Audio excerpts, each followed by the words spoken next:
May gabi guys, welcome sa tong channel na pod. So nagihapon ta diri para mag demo sa tuang game box.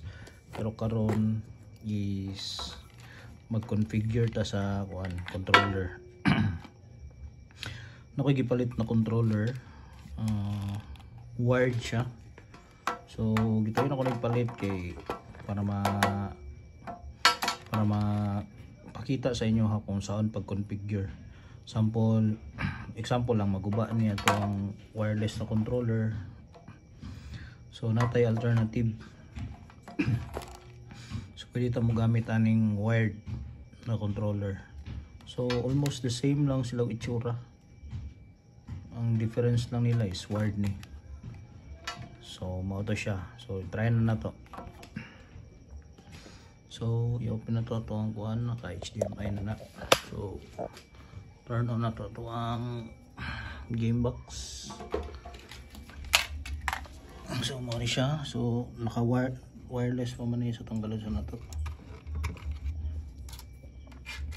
Then i-connect na nato ning wired. Connect na ning wired dari siyang USB port. So na. And then turn on niya na to using ani. Okay, so kita to na nag-blue na. So wala rin siya.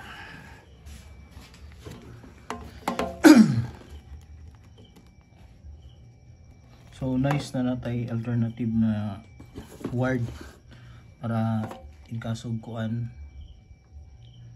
wala tay battery, hindi mo makadula gihapon ta kay wired lang. You don't need battery.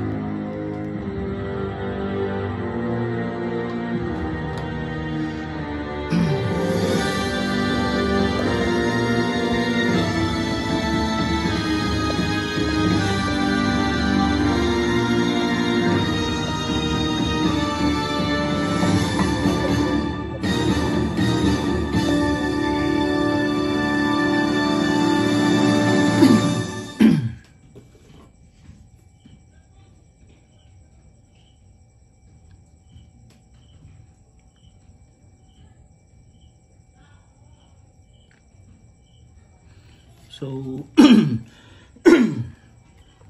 so naka-open na to ang game box. So by default ni siya naka-off. So i-on na nato ni kaning analog na button.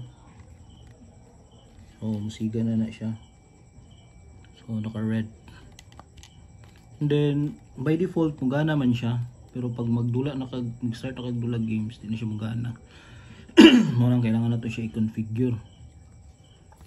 So kung nga ni maka up and down man ta na maka select the games. Sample nga ni dire. So pag kuha na kung mag-start na kagdula din siya mugana. Then na mo function yung mga buttons. Try taning Bomberman. Paboritong Bomberman.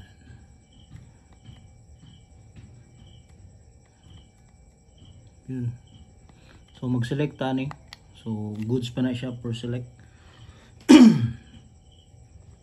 Pero pag mag-start na siya og game, hindi na siya mo function. Oh, nag-error gede. Kaya so na siya error. So not sure kung mo siyang cause sa kuan, wala pa na configure na button. So i-try na to. I-restart na to balik ang to ang game box. So i-try sa nato og configure ang button. So wala mo tay choice ani, so to na siyang palungon diri. Then on na to balik.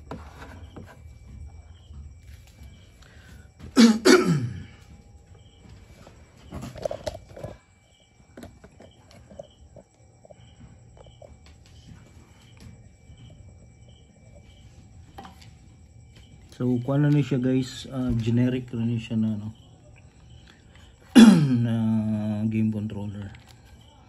Para lang ano ba, alternative if mahutdag battery or maguba.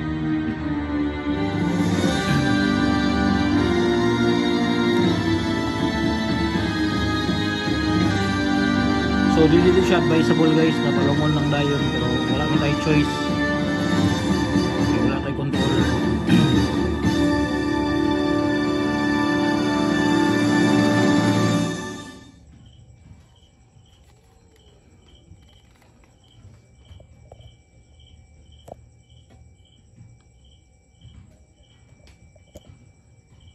So kana start na taog configure sa buttons. So click on tag start, and then nakabutang dre controller and Bluetooth settings.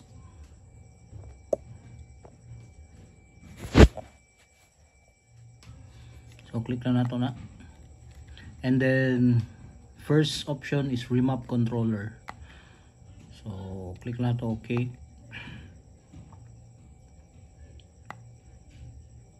Okay, so muna ni siya ang controller.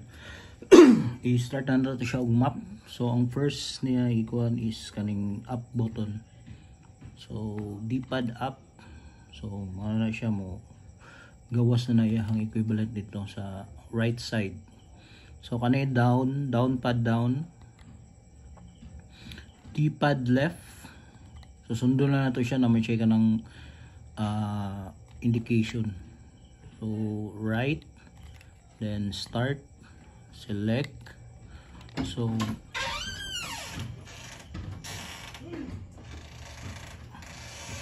then button A, button down, button up, button west.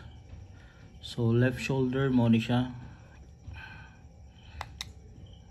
L, then R, LT sa likod, LR. Okay, kaning thumb left ani ni siya dapat kaning dungan na ana ba, pero nay kuan na di siya mogana, so skip lang nato na. So pag skip ana is kuan na nato, mag hold lang ta og key. So skip na siya. So kani okay, so left analog up. So diri man ang left, so kani siya left analog up kana, then down, so left balik, left analog right, then kani right, right analog up, right analog down, so right analog left, and right analog right. And then sa hotkey pili na tag maski unsa. So pili na to ang select hotkey, then press OK. So ana guys, na configure na to siya. So back ta and test na to kung magana ba ang ano. So quit na to dire. Okay, back. So try na to kung ay kuha lang deh kani number 2 back na. So back na to sa game. So testingan na to tong kuan ganina kung gana ba to, yung wala ni gana ba. So to diri sa ko tong Bomberman.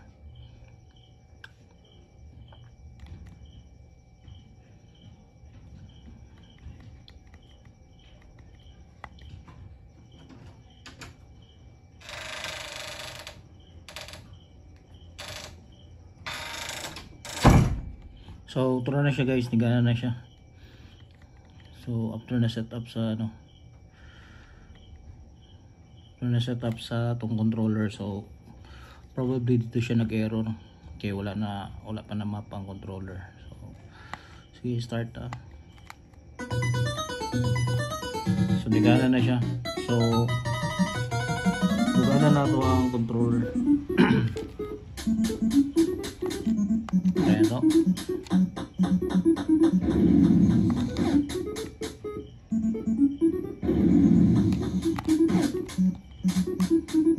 So okay siya.